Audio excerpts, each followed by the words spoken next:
Salve, saudara-saudari yang terkasih dalam nama Tuhan kita Yesus Kristus. Pada kesempatan kali ini saya akan menjelaskan mengenai apa itu katekese. Dan dalam kesempatan kali ini juga saya akan memberikan 3 topik penting dalam pembahasan kita pada hari ini.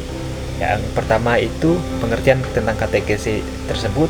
Yang kedua, latar belakang penyelenggaraan katekese, dan yang ketiga yaitu katekese dalam misi gereja. Nah, kita akan bahas mengenai arti katekese tersebut. Nah, katekese itu berasal dari kata katekein atau kata kerja, dan katekesis atau kata benda.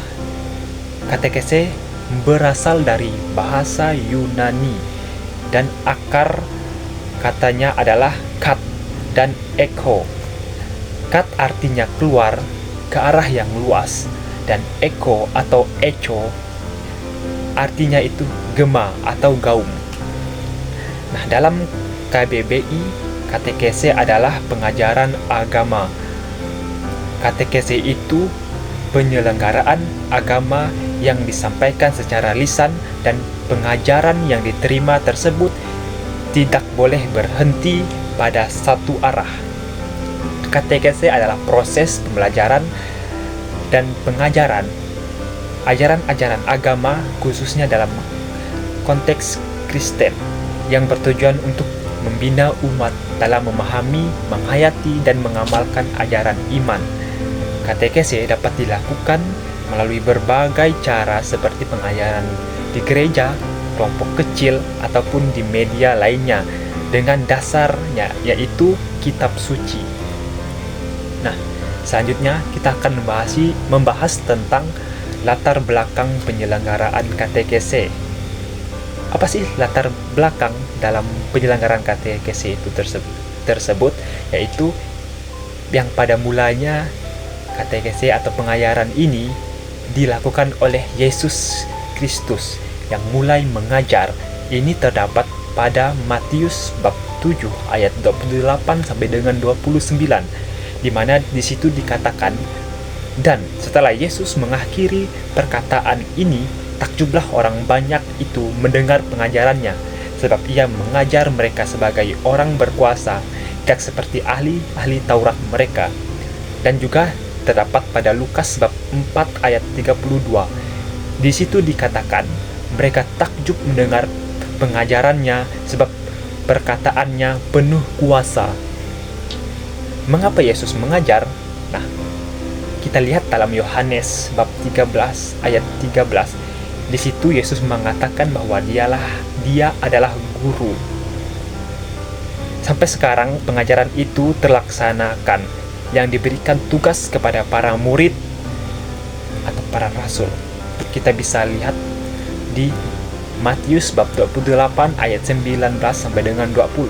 Di situ dikatakan, karena itu pergilah, jadikanlah semua bangsa muridku, dan baptislah mereka dalam nama Bapa dan Anak dan Roh Kudus, dan ajarlah mereka melakukan segala sesuatu yang telah kuperintahkan kepadamu, dan ketahuilah aku menyertai kamu senantiasa sampai kepada akhir zaman. Para murid itu diutus untuk menyebarkan ajaran iman, dan mereka diutus untuk mengajar. Terdapat juga dalam Kisah Para Rasul bab 5 ayat 42. Di situ dikatakan, dan setiap hari mereka melanjutkan pengajaran mereka di bait Allah dan di rumah-rumah orang, dan memberitakan Injil tentang Yesus yang adalah Mesias. Setelah para rasul, siapa yang menggantikan katekese itu? Yaitu katekese dilanjutkan oleh hierarki gereja. Dan dalam hierarki gereja ini dibagi menjadi 3, yaitu yang pertama, umat dasar. Umat dasar itu adalah awam. Yang kedua, umat inti. Umat inti itu adalah biarawati. Dan yang ketiga adalah umat berjabatan.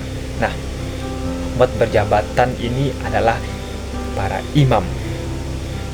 Katekese itu merupakan jantung atau pusat yang bersifat Kristos, yang artinya berpusat kepada Kristus.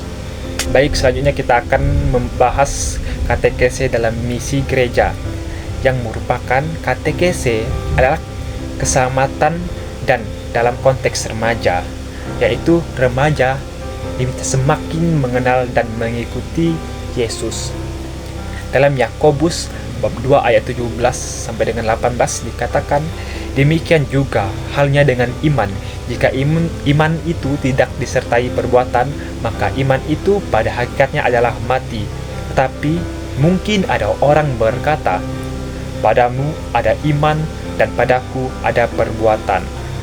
Aku akan menjawab dia, tunjukkanlah kepadaku imanmu itu tanpa perbuatan, dan aku akan menunjukkan kepadamu imanku dari perbuatan-perbuatanku. Dan yang artinya adalah iman tanpa perbuatan adalah mati.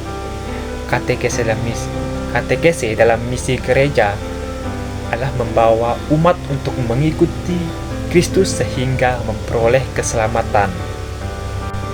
Baik saudara-saudari yang terkasih, sekian penjelasan singkat dari saya mengenai katekese, yang dimana telah kita bagi menjadi 3 topik tadi.